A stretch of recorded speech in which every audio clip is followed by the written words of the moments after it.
Bonjour, bonjour, bonjour. Nous nous retrouvons dans notre lettre matinale de ce 3 août 2022. Nous avons commencé une série de lettres matinales et si vous n'avez pas encore pris connaissance des lettres précédentes, il serait souhaitable de les suivre parce que le langage qui est utilisé, le vocabulaire que je vais employer, en général, fera allusion au vocabulaire que nous avons déjà étudié dans les lettres précédentes. Aujourd'hui, il y a une grande question à l'ordre du jour. La question, c'est le nombre exact, le nombre total de religions sur cette terre. Combien il en existe réellement? Alors, c'est la question à laquelle nous allons répondre sur la base des lettres précédentes, de la connaissance que nous avons déjà accumulée depuis le lancement de cette chaîne. La Bible dit, et je le rappelle toujours dans le livre de Matthieu chapitre 5 verset 13, « Vous êtes le sel de la terre. Vous êtes le sel de la terre. » Et lorsque Jésus parlait, peut-être que les gens ne mesuraient pas l'ampleur de cette déclaration, mais il a également annoncé que dans les derniers temps, dans les derniers jours, il y aura des temps difficiles. Il a annoncé des guerres, il a annoncé beaucoup de choses, des signes qui vont annoncer son retour. Et aujourd'hui, nous pouvons attester que ces signes, nous les vivons. Aujourd'hui, nous savons effectivement que la terre est vraiment une sauce qui est en voie de pourrir. Au vu des réalités que tout le monde vit, on crie sur les toits, on crie sur la politique, on crie sur les religions, on crie sur les dérives, on crie sur tout ce qui se passe. On crie sur la flambée des prix, on crie sur toutes sortes de désordres. Malheureusement, rien ne se passe. Rien ne se passe. C'est-à-dire ceux qui font le mal ne sont même pas un peu inquiétés. Bien au contraire, ce sont eux qui vont vous menacer. Vous comprenez tout de suite que la terre a un véritable souci. Et Jésus n'avait pas tort de dire, vous êtes le sel. Il faut forcément une race sur la terre qui va jouer le rôle du sel pour limiter, pour freiner la pourriture. Donc, suis cette série de lettres matinales et joue ton rôle de sel de la terre. Si tu es déjà en Christ, tu comprendrais mieux ce que je suis en train de dire. Si tu ne l'es pas encore, tu le comprendras également si tu décides vraiment de chercher à savoir quel est le rôle du sel de la terre.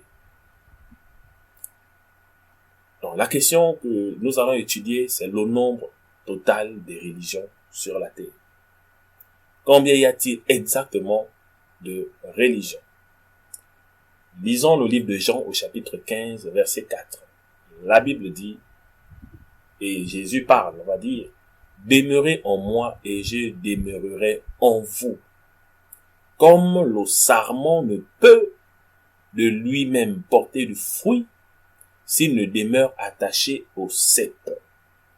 Ainsi vous ne le pouvez non plus, si vous ne demeurez en moi. Je suis le cep. Vous êtes les sarments. Celui qui demeure en moi et en qui je demeure porte beaucoup de fruits, car sans moi, vous ne pouvez rien faire. » C'est Jésus qui parle et il se présente lui-même. Et il se décrit lui-même comme étant un cep. Dans un langage simple, comme étant le tronc d'un arbre. Il se définit lui-même comme étant le tronc. Et on sait tous que le tronc, c'est la partie qui est plantée dans la terre, au travers des racines. Donc, il est le tronc, il porte les racines. Et donc, il porte la nature même de cet arbre. Il porte la sémence. Ça veut dire que tout ce qui se rattache à ce tronc donnera du fruit qui correspond à l'espèce et à la sémence exacte qu'est en Jésus-Christ. Donc, il s'est présenté lui-même comme étant un arbre, comme étant le tronc d'un arbre et qui doit porter des branches.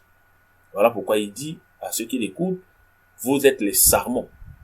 Lui, il est le cep et vous êtes les sarments. Donc, nous, les humains, nous les hommes, qui croyons en Jésus-Christ, nous sommes des sarments, des branches qui sont rattachées à ce tronc qui est Jésus. Pourquoi j'introduis par ça? Parce que ça va nous permettre de comprendre et de répondre à la question qu'on s'est posée. Donc, la question est simple. Combien y a-t-il de religions sur la terre? Si tu restes jusqu'à la fin, tu comprendras finalement, tu auras la réponse à cette question. Alors, il y a une première question que je vais également poser. Pourquoi Dieu va-t-il pardonner à l'homme et il n'a jamais pardonné à Satan? Et je sais que vous êtes nombreux à recevoir cette question. Pourquoi Dieu n'a jamais pardonné à Satan?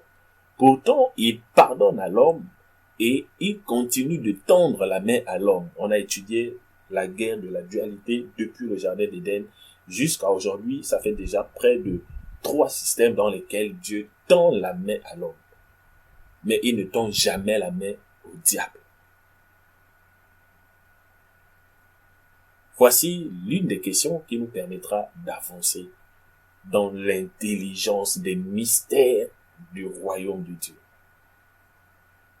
Satan n'est pas pardonnable pour la simple raison qu'il a volontairement renoncé à sa nature. Il a volontairement renoncé à son rôle sans être tenté par quelqu'un. Satan n'a pas été tenté par quelqu'un. Donc, il a renoncé à sa nature, il a renoncé à son rôle et il a décidé de faire germer une nouvelle sémence que Dieu n'avait pas créée. Il a décidé de faire germer une nouvelle espèce. Parce que Dieu crée toutes choses pour un but. Nous l'avons déjà vu. Dieu a créé chaque chose pour un but. Et donc, le nouveau but que Satan a voulu se donner ne venait pas de Dieu. Et donc, c'est une nouvelle sémence, une nouvelle graine, malheureusement, que Dieu ne peut plus récupérer. C'est-à-dire, Satan porte désormais une nouvelle sémence. Et il n'est pas prêt à se repentir parce qu'ils vont jusqu'à faire la guerre dans le ciel. Quand quelqu'un va jusqu'à la guerre, ça veut dire qu'il est obstiné à aller dans le sens qu'il a déjà choisi. Donc, il est le premier à avoir conçu. Il est le premier à devenir la graine, la racine, le tronc d'une nouvelle espèce. C'est l'espèce qu'on appelle la rébellion contre Dieu, l'éloignement de Dieu, le refus de faire la volonté de Dieu et ça volontairement, sans être tenté par quelqu'un, sans être motivé par quelqu'un. Satan a été la graine, il est le tronc, il est la racine de ce phénomène. Donc, de la même manière, Jésus a dit de lui-même qu'il était le cep, qu'il était le tronc d'une espèce. De la même manière, Satan également est le tronc d'une autre espèce. Il est le tronc, il est le cep d'une nouvelle espèce. Et chaque branche qui est connectée à un tronc sera obligée de produire les fruits de ce tronc. Comme on dit souvent, on va reconnaître un arbre par ses fruits. Dans le livre de Genèse, au chapitre 2, verset 9, vous allez bien voir cette forme apparaître et elle rentre également dans un cadre de dualité, toujours 2 éléments qui sont différents de nature, mais qui sont appelés à cohabiter. L'Éternel Dieu fit pousser du sol des arbres de toute espèce. Genèse 2, verset 9. L'Éternel fit pousser du sol des arbres de toute espèce, agréables à voir et bons à manger. Et l'arbre de la vie au milieu du jardin, et l'arbre de la connaissance du bien et du mal. Tous les autres arbres, les noms n'ont pas été donnés. Mais il n'y a que 2 arbres sur lesquels la Bible insiste et nous donne les noms. Parce que ces deux arbres vont avoir un rôle très spécial et ces deux arbres sont placés d'une manière assez remarquable. Ça veut dire déjà qu'il y avait un problème qui justifiait que ces deux arbres soient posés certainement l'un près de l'autre ou qu'ils soient vraiment indexés.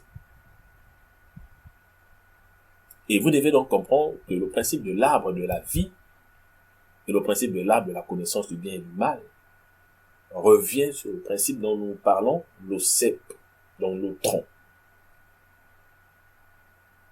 les sarments et les fruits. Donc cette parabole que Jésus donne également, ou cette figure qu'il se donne, nous ramène même depuis le jardin. Ça veut dire qu'il y a un souci déjà depuis le jardin qui concernait les arbres, c'est-à-dire ces deux arbres.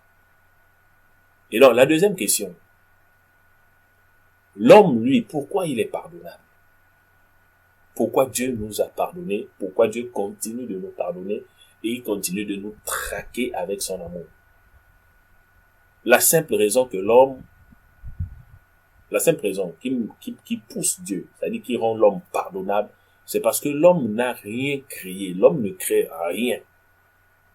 L'homme ne crée rien. L'homme ne fait que transformer. L'homme ne fait que transformer, cultiver. Donc Dieu n'a pas créé l'homme pour que l'homme lui-même crée encore. Dieu lui a dit, on a vu déjà dans l'une des premières lettres, que Dieu a donné les trois responsabilités de l'homme. Donc la responsabilité en trois devoirs. Le devoir de cultiver était le deuxième. Donc l'homme cultive seulement ce qu'il reçoit. Il le reçoit de qui? Il le reçoit du Dieu qu'il sait, du Dieu qu'il écoute. En fait, l'homme est un sarment. C'est une branche qui a besoin d'être connectée à un tronc et c'est la nature de ce tronc qui va déterminer l'homme. Et souvenez-vous que dans le jardin, l'homme n'a pas péché de lui-même. Il a été séduit par la femme qui elle-même avait déjà été séduite par l'homme. Ça, c'est également un autre enseignement qui n'est pas pour aujourd'hui. Mais l'homme ou la femme n'ont pas fait germer cette sémence en eux. Ils ne sont pas les concepteurs de la sémence. Ils sont des sarments qui se sont collés à un tronc. Donc, ils ont écouté la voix de Satan et ils se sont donc collés à son enseignement, à sa proposition. C'est ce qu'on appelle maintenant une branche qui s'attache à un arbre. Donc, ils se sont attachés à la parole de Satan et ils ont donné les fruits que nous connaissons aujourd'hui, la mort. L'homme n'est qu'un sarment. Voilà pourquoi Dieu peut lui pardonner. Parce qu'un sarment, une branche, on peut la couper à tout moment et lui changer de tronc. On peut couper à tout moment et changer de tronc. En fait, un homme n'est pas Dieu au même titre que Jésus ou Satan. Un homme peut être détaché d'une sémence, d'une nature et prendre une autre nature. Tandis que le diable ne peut plus le faire. Je continue donc à introduire la notion par laquelle peu importe ton intelligence, peu importe ta connaissance, peu importe ta force, il y a forcément des choses dans ta vie, les œuvres, les choses que tu fais, les choses que tu subis, les choses que tu endures. Parfois, tu as l'impression que c'est toi qui fais les choix, mais une chose est sûre, tous les choix d'un homme sont influencés par le tronc auquel il est attaché. Donc, si tu veux restaurer ta vie, il est important de restaurer d'abord le tronc auquel tu es attaché. Il faut identifier le tronc auquel tu es attaché et restaurer et faire le branchement. Sinon, les œuvres dépendront toujours, les fruits dépendent du tronc. La branche n'invente pas de fruits. Une branche ne crée pas de fruits d'une espèce différente du tronc.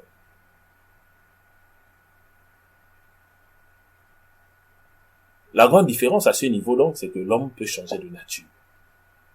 Le péché n'est pas la nature de l'homme. Le péché chez l'homme n'est qu'un fruit. Ce n'est qu'un fruit, mais ce n'est pas la nature de l'homme. L'homme n'a pas été créé avec le péché en lui. La rébellion et l'éloignement de Dieu, l'homme n'a pas été créé loin de Dieu. Il a été créé par Dieu lui-même. Et la première personne que l'homme a appris à accueillir dans son existence, c'est Dieu lui-même. Donc l'homme n'a pas été créé pour rester loin de Dieu. Donc ce n'est pas dans la nature de l'homme. Voilà pourquoi tout homme, en général, souffre et s'ennuie lorsqu'il ne sent pas que Dieu guide sa vie. C'est-à-dire, lorsqu'il ne sent pas que sa vie a vraiment le sens qui convient à Dieu. Il est important de vivre selon le sens que Dieu veut donner à ta vie. L'imitation ne vient pas de Dieu. Ce que tu dois faire, fais-le parce que Dieu t'ordonne de le faire. Ne fais jamais rien pour imiter l'autre. Ne fais jamais rien par concurrence avec quelqu'un d'autre. Ne fais jamais rien dans ce sens. Parce que l'esprit de concurrence, c'est la sémence, c'est la graine que le diable a entretenue depuis le ciel. Donc, ne cherche pas à ressembler à quelqu'un juste par instinct de convoitise. Parce que ce n'est pas la nature de l'homme. Sur la terre, l'homme a droit au pardon. Sur la terre, l'homme a droit au pardon. Sur la terre, le diable n'a pas droit au pardon. Et je pense que vous avez compris toute la différence. Si tu as bien suivi les explications, tu as bien compris la différence et tu es capable de l'expliquer à quelqu'un d'autre.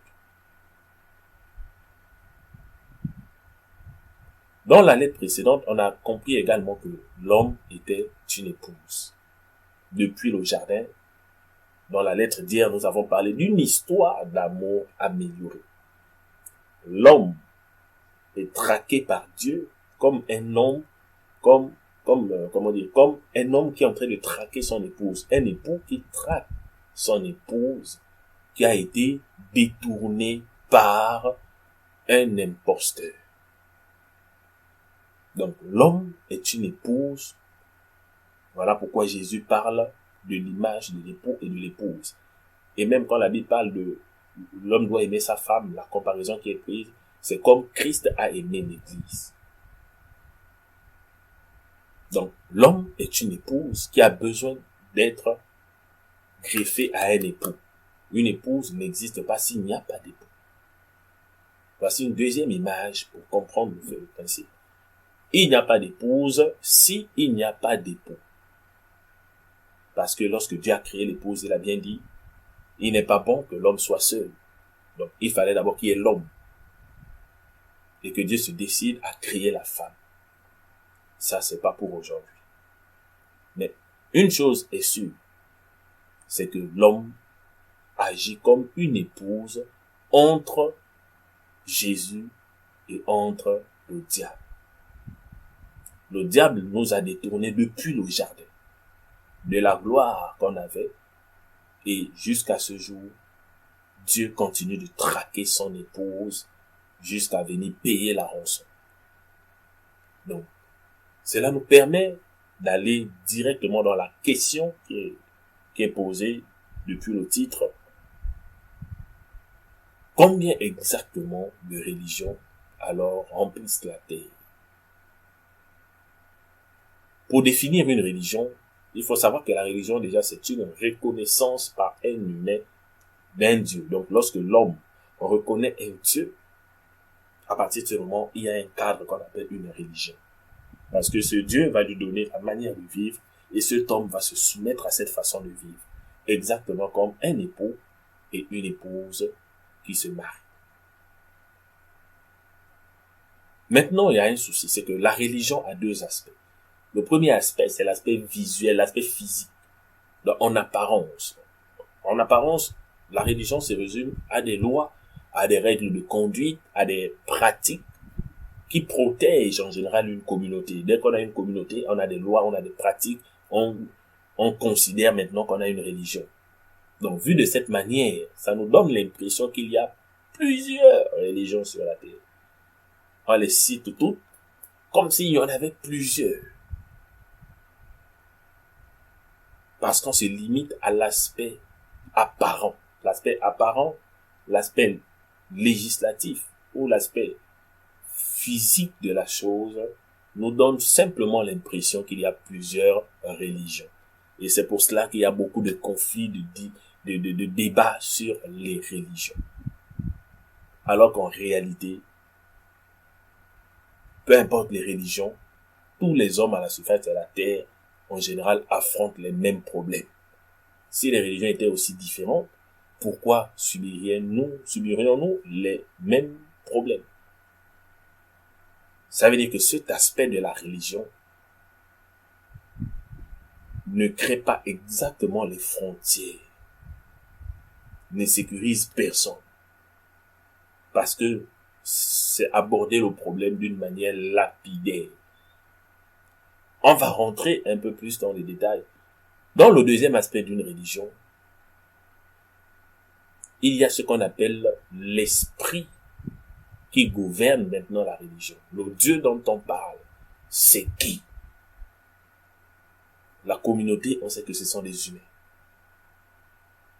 qui acceptent et qui établissent des lois pour fonder leur religion. Mais le Dieu dont on parle, c'est qui?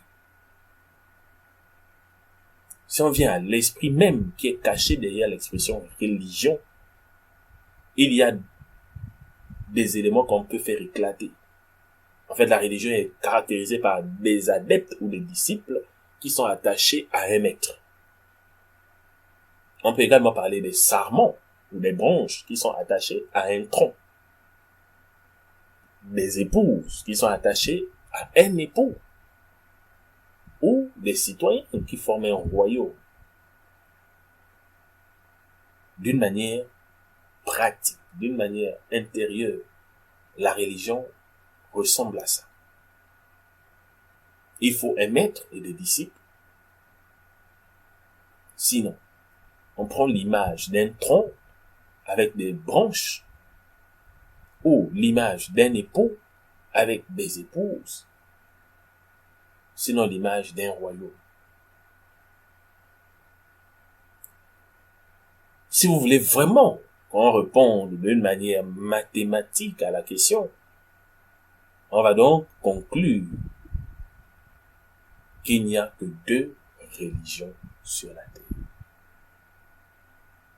Il n'y a que deux religions sur la terre. Si on balaie tous les noms qui donnent l'impression qu'il y en a plusieurs, on balaie les textes et les noms, tout ce qu'il y a, on dépouille. Un peu comme le corps, un corps, lorsqu'on dépouille la chair et tout le reste, il va rester un squelette. Si on dépouille toutes les religions de leurs apparences, on va se rendre compte qu'il n'y en a que deux. Il n'existe que deux époux, on l'a vu tout à l'heure. Les deux arbres qui ont été plantés dans le jardin, qui ont été bien mentionnés. L'un est l'arbre de la vie et l'autre est l'arbre de la connaissance du bien et du mal. S'il n'existe que ces deux arbres qui avaient la même importance, qui ont été placés d'une manière spéciale, et dont l'un n'avait reçu aucun interdit, mais l'autre a reçu un interdit, une interdiction formelle, alors on sait également qu'il existe donc deux ceps, donc deux troncs, deux arbres. Il n'existe donc que deux maîtres. Il n'existe donc que deux royaumes. Et donc, on va conclure qu'il n'existe que deux religions. C'est une réponse qui va soulever beaucoup d'autres questions. Mais franchement, si on s'assoit, tu t'assois honnêtement, tu trouveras la réponse à toutes les autres questions. Le premier époux, c'est l'arbre de vie, c'est Jésus-Christ. Il vient reconquérir son épouse qui a été détournée, qui a été trompée, amadouée depuis le jardin par le deuxième époux, qui est Satan.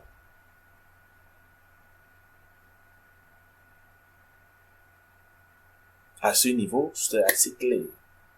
Donc le premier époux, c'est Jésus-Christ. Il vient reconquérir son épouse qui a été détournée. Le premier royaume, c'est le royaume de Dieu. Et le deuxième royaume, c'est le monde. Souvenez-vous de la lettre que nous avons vue précédemment. Le royaume de Dieu est opposé au monde. Le monde, c'est le royaume du diable. Donc, Jésus est venu planter le royaume de Dieu au milieu du monde, qui est le royaume du diable. Il est venu reconquérir son épouse. Il a planté son royaume au milieu du monde. Et il dit, vous êtes dans le monde, mais vous n'êtes plus du monde. C'est-à-dire ceux qui acceptent la rançon, le prix que Jésus a payé, ils rentrent dans le royaume de Dieu. Ils sont toujours dans le monde, mais ils ne sont plus du monde. Il n'en existe que deux, pour ce qui est des religions. Car le principe de dualité n'a pas changé jusqu'à ce jour. Le diable peut se déguiser sous plusieurs noms, plusieurs apparences, plusieurs appartenances, pour essayer de créer la confusion, pour essayer d'embrouiller, faire croire qu'il y a beaucoup de chemins, beaucoup de voies. Mais en réalité, il n'apparaît que deux chemins, deux royaumes, deux religions. Donc deux systèmes d'adoration entre l'homme et un Dieu.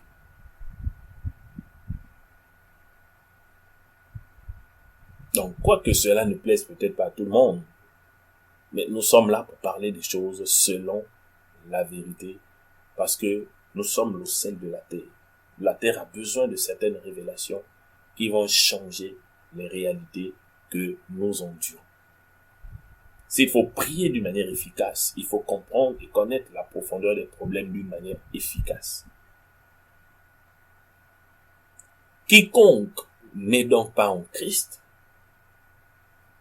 est du monde, est dans le monde, mais est encore du monde.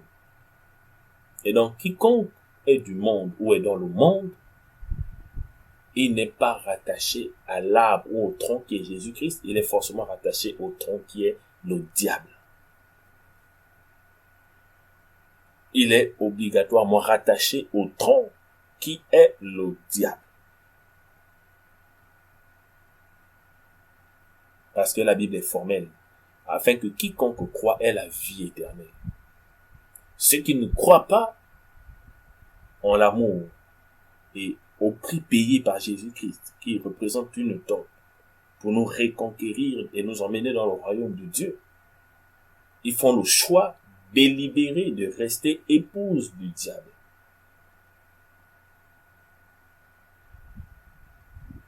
Donc, quiconque n'est pas dans le christianisme est obligatoirement dans le satanisme, on va dire ça comme ça. Ou si le mot dérange, on va dire le diablisme. On va créer un propre nom, le diablisme. Il n'y a que ces deux religions.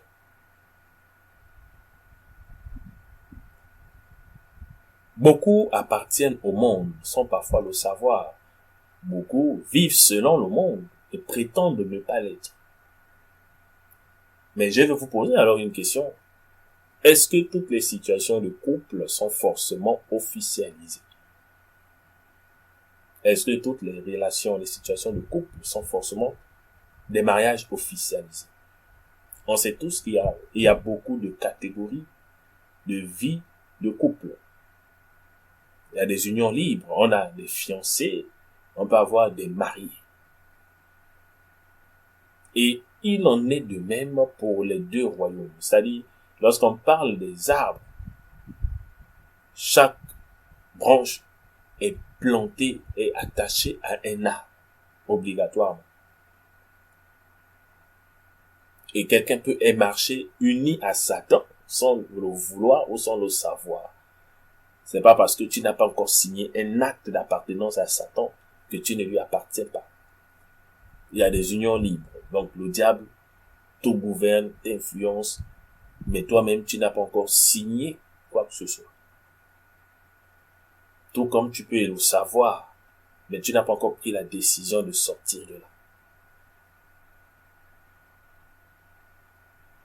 Tant que tu vis auprès de quelqu'un sous son toit, tant que tu te nourris de ce qu'il te donne, tant que tu reçois sa sémence et sa nature, Tant que tu affirmes cette nature, tu la manifestes, tu es déjà en couple avec cette personne. C'est déjà une relation de couple. Et il en est de même avec le diable. Il n'a pas besoin forcément que tu signes quoi que ce soit. Tant que tu te nourris des idées, des pensées, des raisonnements qui viennent de lui, qui ressemblent à sa nature et à sa sémence, tant que tu reproduis ces principes de vie, tant que tu restes à t'éloigner de Dieu, tu continues de t'éloigner de Dieu, et tu pousses d'autres personnes à s'éloigner de Dieu, il faut savoir que tu es déjà connecté à un mauvais tronc. Il faut le savoir. Et après tout ce que je viens de dire, pour ceux qui sont des autres religions, des autres traditions, ils vont peut-être être frustrés. Mais la question est simple. Est-ce que ça vaut la peine de se battre pour défendre des noms, des appartenances à des croyances, pour défendre des communautés sans vérifier d'abord que le combat en question te permet d'être connecté au bon époux? Est-ce que ça te permet d'être vraiment connecté? Est-ce que toi-même tu es convaincu, tu es sûr que ça te mène au bon époux? Ça te mène à la bonne nature, à la bonne sémence. Et surtout à la vie éternelle.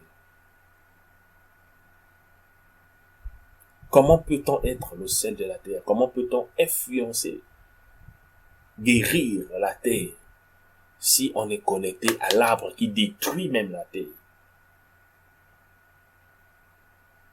Comment on peut espérer arranger les choses si on est soi-même connecté à l'arbre, à la sémence qui détruit, si on la porte en nous?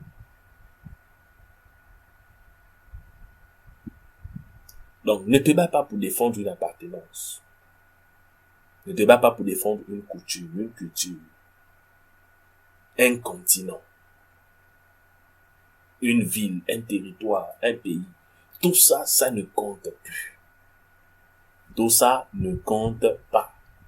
Vous allez remarquer que dès qu'un phénomène frappe quelque part dans un pays, le même phénomène, en fait, en un rien de temps, se répercute toujours dans tous les autres pays. Pour vous dire que on est totalement connecté. Pour vous dire que le tronc de l'arbre connaît ses branches qui sont partout dans le monde. Et toutes ces branches sont maintenant connectées au même tronc et communiquent facilement. Donc quand le diable veut opérer sur la terre, il a la facilité d'opérer partout en même temps. Et parfois même, c'est à aucune justification, aucune raison, quelque chose vous est imposé. Vous la faites seulement, vous le voulez ou pas. Parce que ce n'est qu'un tronc. Le même tronc produit les mêmes effets partout où il a le pouvoir de le faire. La Bible dit, nous n'avons pas à lutter contre la chair et le sang. Effectivement, nous avons donc à lutter contre le tronc, la sémence elle-même. Contre le tronc qui alimente les humains. Le mauvais tronc qui alimente les humains. Sinon, les humains n'expriment que la nature du tronc auquel ils sont connectés. Donc ne te tue pas à défendre quelque chose que tu n'as pas créé. Ne te tue pas à défendre quelque chose qui ne vient même pas de toi. Ne te tue pas à défendre le nom d'un continent. Une chose est sûre,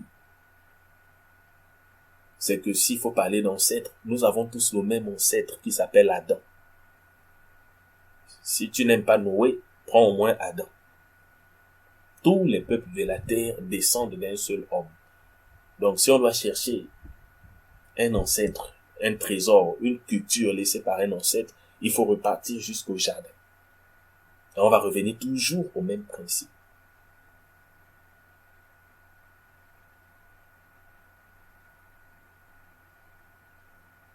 La terre est notre propriété. La terre est notre propriété, à nous les humains.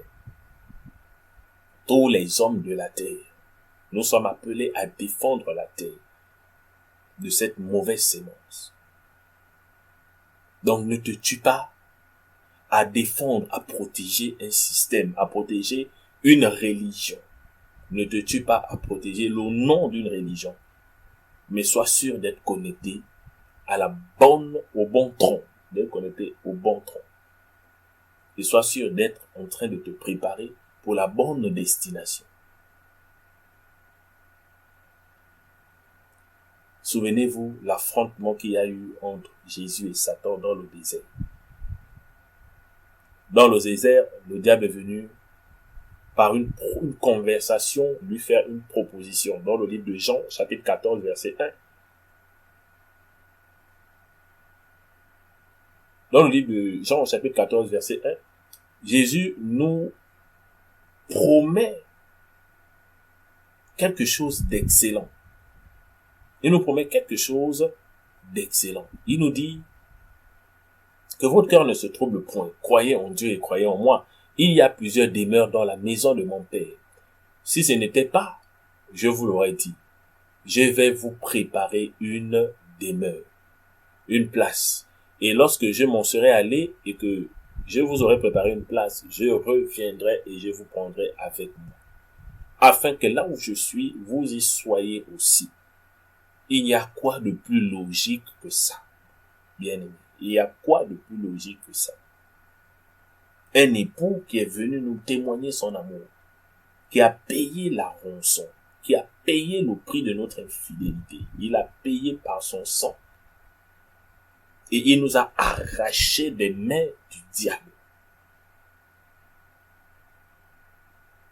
Et après avoir tout accompli, il nous dit clairement qu'il peut maintenant s'en aller pour nous préparer une place afin de revenir nous prendre et aller habiter dans cette place.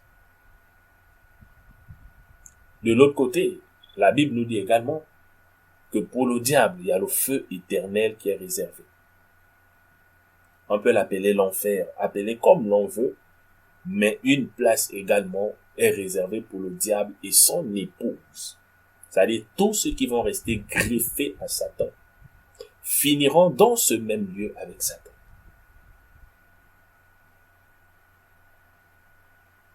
Après avoir fait semblant de régner sur la terre, ils iront périr dans ce lieu qui est réservé pour Satan.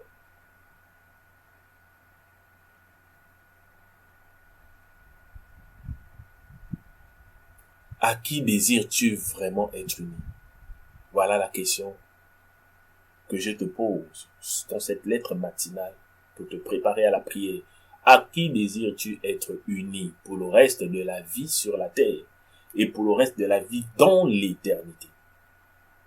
Où veux-tu aller habiter après ton passage sur la terre? Voici les vraies questions sur lesquelles on doit prendre du temps, on doit discuter.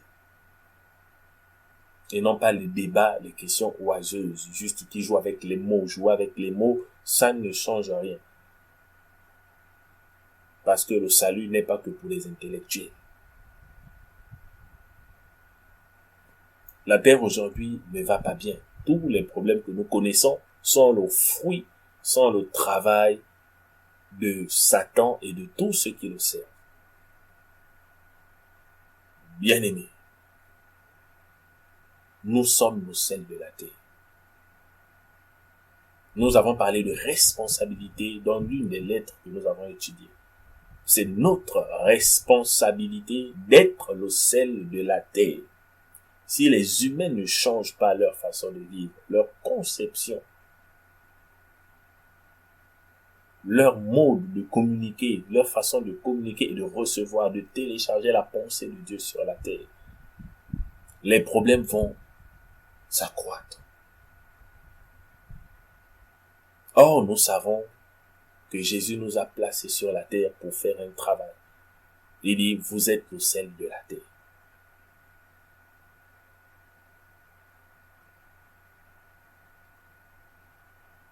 Donc, pendant que nous clôturons cette lettre, je t'invite simplement à te préparer à prier.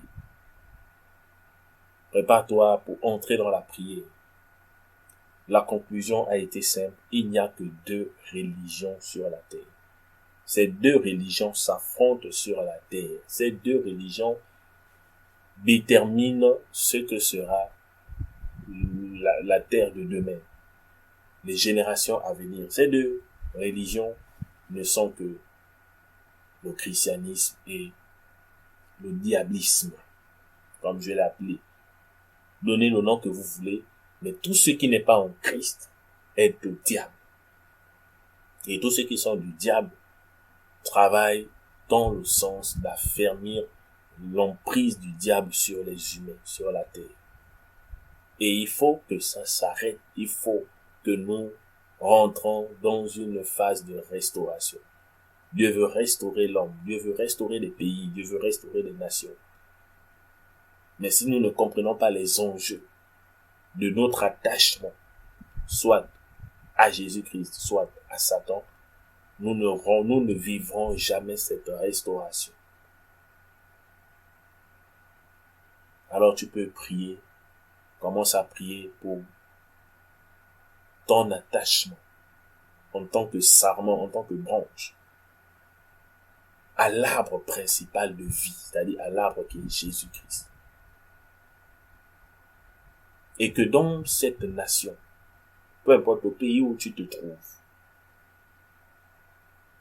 il faut que tu sois une sentinelle, une personne qui prie, qui aspire à ce que le règne du diable diminue, de manière à ce que la volonté de Dieu s'accomplisse, qu'elle soit plus palpable que le règne du diable. Parce que là où le règne de Satan est plus palpable que le règne de Dieu, il faut s'attendre à tous les déboires, à tout ce qui est anormal.